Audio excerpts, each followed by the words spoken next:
Au Togo, la Cour constitutionnelle a appelé le gouvernement et la commission électorale à organiser des élections législatives d'ici la fin de l'année, comme prévu par la Constitution. On en parle dans ce journal.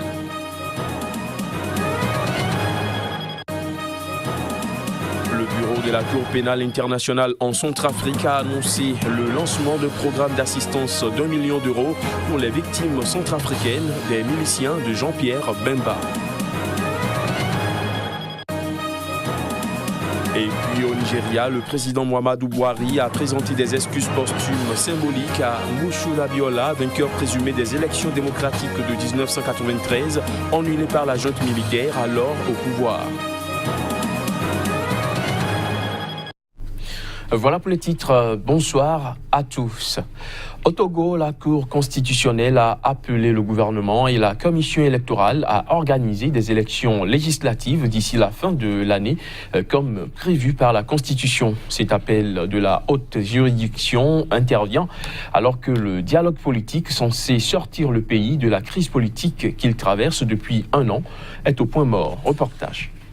Selon un communiqué lu à la télévision nationale mardi, précisant que les législatives doivent avoir lieu dans les 30 jours précédant l'expiration du mandat des députés, soit le 19 août prochain, la Cour constitutionnelle a demandé à la Commission électorale nationale indépendante et au gouvernement de prendre les dispositions qui s'imposent pour organiser les législatives avant la fin de l'année 2018. Cet appel de la haute juridiction intervient alors que le dialogue politique censé sortir le pays de la crise qu'il traverse depuis 1 an est au point mort. Au Togo, le corps électoral est convoqué par le gouvernement sur proposition de la CENI chargée d'organiser et de superviser les élections. Mais le processus a pris du retard en raison de la crise politique qui secoue le pays.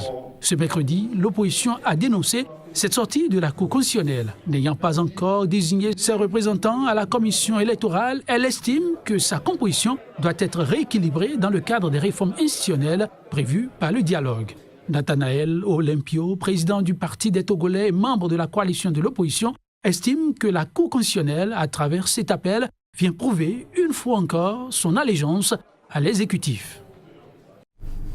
En bref, en Guinée équatoriale, les 2 principaux partis politiques d'opposition ont posé des conditions à leur participation au dialogue politique convoqué lundi par le président Teodoro Obiang Nguema. La libération des prisonniers politiques, la participation de la société civile et la présence de la communauté internationale sont les 3 conditions qu'ont réclamé les partis citoyens pour l'innovation et Convergence pour la démocratie sociale pour participer au dialogue politique prévu au mois de juillet. Le Parti citoyen pour l'innovation, principale force de l'opposition, dit n'avoir pas été invité à l'annonce de la convocation de ce dialogue.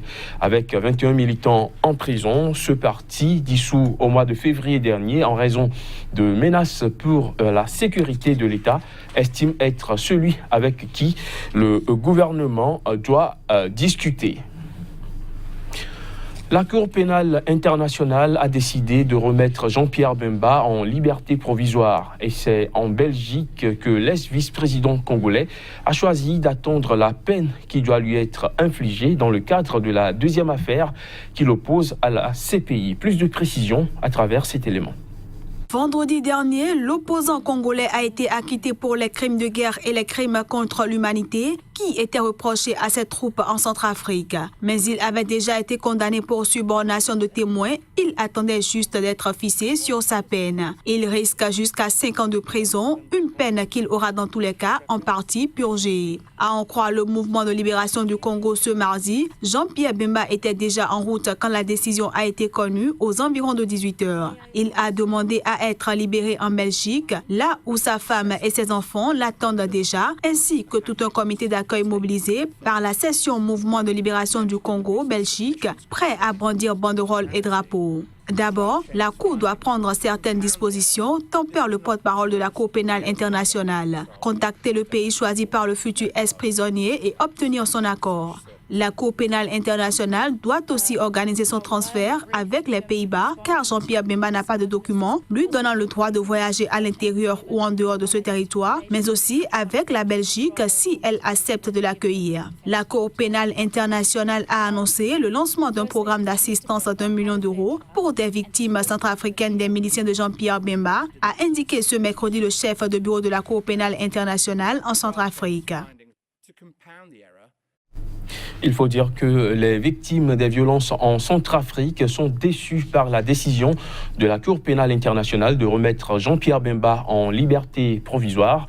Ce mercredi, le chef du bureau de la CPI en Centrafrique a annoncé le lancement d'un programme d'assistance d'1 million d'euros pour les victimes centrafricaines des miliciens de Jean-Pierre Bemba. Reportage. Le responsable de bureau de la CPI en Centrafrique a tenu une conférence de presse à Bangui mercredi. Au cours de cette dernière, il a indiqué que les juges de la Cour pénale internationale, en libérant Jean-Pierre Bemba, n'ont pas ignoré les crimes graves commis entre 2002 et 2003. 1 million d'euros est destiné à soutenir les victimes. Il s'agit d'un programme d'assistance en Centrafrique qui fait partie du programme du Fonds au profit des victimes, un organe de la CPI, avait initialement été annoncé en 2013. Des victimes témoignent des atrocités commises par les milices qui viennent d'être acquittées et libérées par la Cour pénale internationale. C'est la faute du commandant et non de Bemba. Bemba n'est jamais venu sur le terrain. C'est la personne sur le terrain qui devait surveiller ces éléments. Quand les Banyamulenge sont arrivés, ils dormaient au sein de la concession de l'école Bégoua. Un matin, ils sont allés chez nous.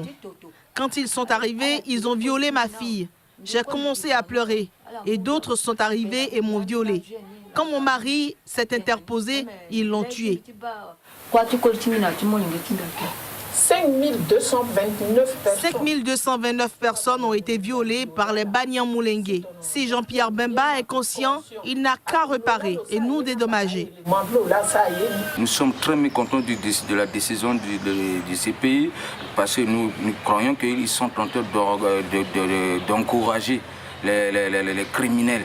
Les grands criminels tels que les Ali Daras, les Noureddin et les consomment là, ils tuent, ils pillent, ils violent, ils font tout dans le pays et par la suite on va dire qu'ils ne sont pas coupables. Le programme d'assistance sera assuré sous forme de réhabilitation physique et psychologique ainsi que de soutien matériel au profit des victimes et de leurs familles.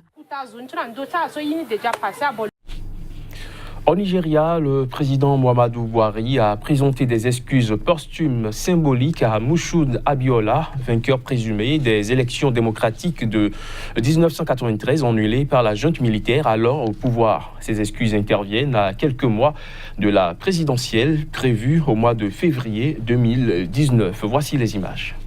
Lors d'une cérémonie en l'honneur du politicien Moshood Abiola, décédé le 7 juillet 1998, alors qu'il devait être libéré quelques jours plus tard, après avoir passé 4 années en prison, le président nigérian Muhammadu Buhari a présenté ce mardi des excuses posthumes symboliques au vainqueur présumé des élections démocratiques de 1993, annulées par la junte militaire alors au pouvoir.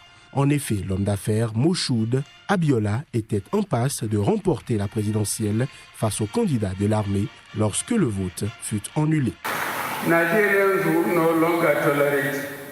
Le Nigeria ne tolérera plus la subversion de la justice. Cette rétrospective et la reconnaissance posthume du président ne sont qu'un signe symbolique de réparation et de récompense pour les blessures graves infligées à l'unité de notre pays.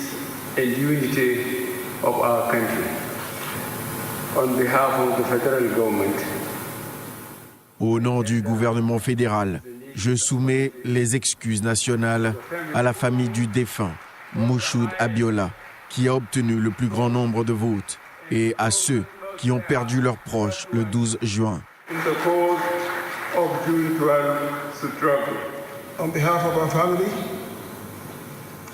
Au nom de ma famille, nous acceptons non seulement le prix et les excuses, mais nous aimerions vous remercier pour le grand honneur que vous avez fait à notre famille.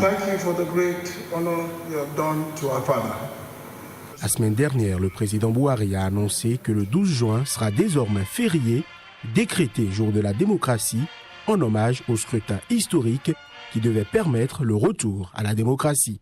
Il a également décoré à titre posthume son vainqueur présumé, grand commandeur de la République fédérale, la plus haute distinction honorifique habituellement réservée aux anciens chefs d'État.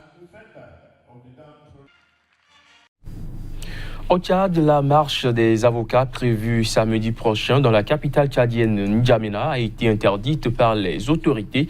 Selon le ministre tchadien de la Sécurité publique, cette marche a été interdite pour des raisons de sécurité. Les détails.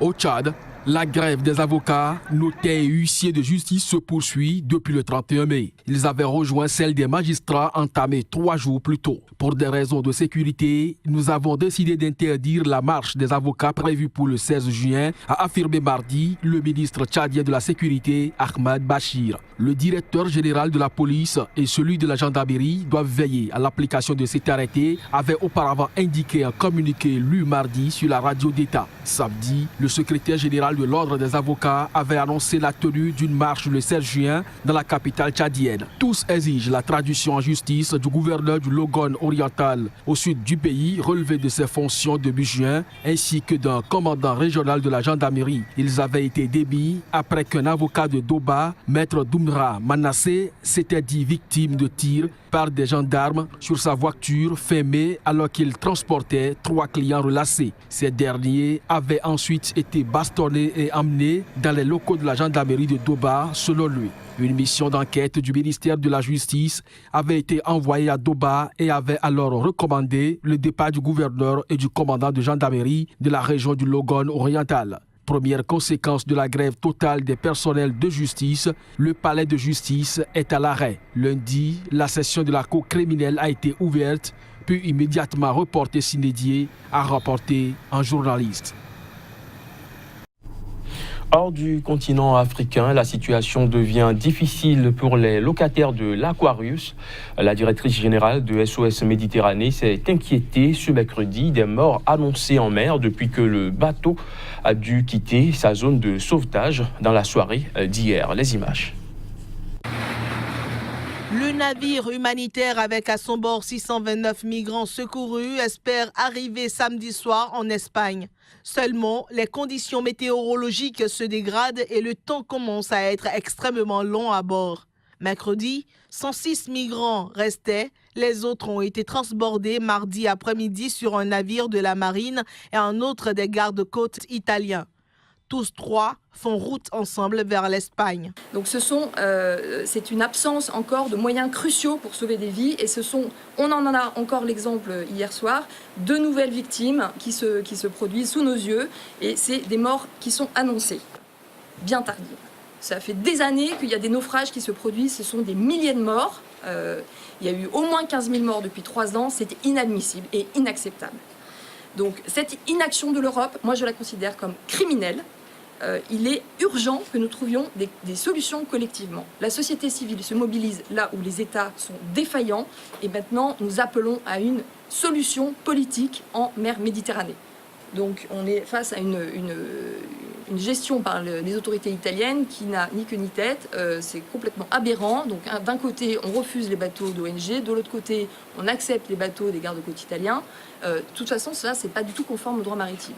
Les autorités italiennes criminalisent les ONG accusées d'aider l'immigration clandestine. L'Italie s'apprêtait mercredi à accueillir 900 migrants secourus par les gardes-côtes alors qu'elle refuse les bateaux d'ONG. Fin de ce journal, merci de l'avoir suivi.